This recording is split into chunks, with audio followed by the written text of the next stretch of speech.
एक खूबसूरत जंगल के किनारे झील के पास रहती थी एक छोटी प्यारी बतख गप्पू, और उसकी सबसे अच्छी दोस्त थी फुर्तीली और चतुर चिंकी बिल्ली। हालांकि दोनों की आदतें अलग थीं। गप्पू को पानी पसंद था और चिंकी को ऊंचे पेड़ों पर चढ़ना। लेकिन एक दिन चिंकी मस्ती में एक ऊंचे पेड़ पर चढ़ गई, लेकिन उसकी पूंछ एक टहनी में फंस गई। उसने इधर उधर खींचा, लेकिन वह हिल भी नहीं पाई। नीचे झांक कर देखा तो ऊंचाई देखकर उसका दिल तेज धड़कने लगा। घबरा कर वह चिल्लाई, चिंकी डरी हुई आवाज में, गप्पू मेरी मदद करो। गप्पू फौरन समझ गई कि उसे कुछ करना होगा। उसने झील से पानी भरा और आकर पेड़ की जड़ों पर गिराने लगी। धीरे धीरे मिट्टी गीली होकर नरम हो गई और पेड़ हल्का झुक गया। चिंकी ने हिम्मत की और झटपट कूदकर अपनी पूंछ छुड़ा ली।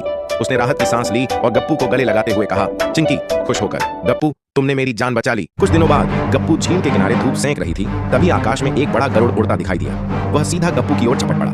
गप्पू डर कर, अरे नहीं, अब मैं क्या करूं? चिंकी ने खतरे को भांप लिया और फौरन पास पड़ा एक नारियल का खोल धक्का देकर गप्पू की ओर लुढ़का दिया। गप्पू तुरंत सतर्क हो गई और झटपट पानी में कूद पड़ी। गरुड़ गप्पू को पकड़ नहीं सका और खाली हाथ उड़ गया। चिंकी हंसकर, देखा, जैसे तुमने मेरी मदद की थी वैसे ही मैंने तुम्हारी कर दी। यही तो सच्ची दोस्ती होती है। जब दोस्त मुश्किल में हो तो एक दूसरे की मदद करनी चाहिए।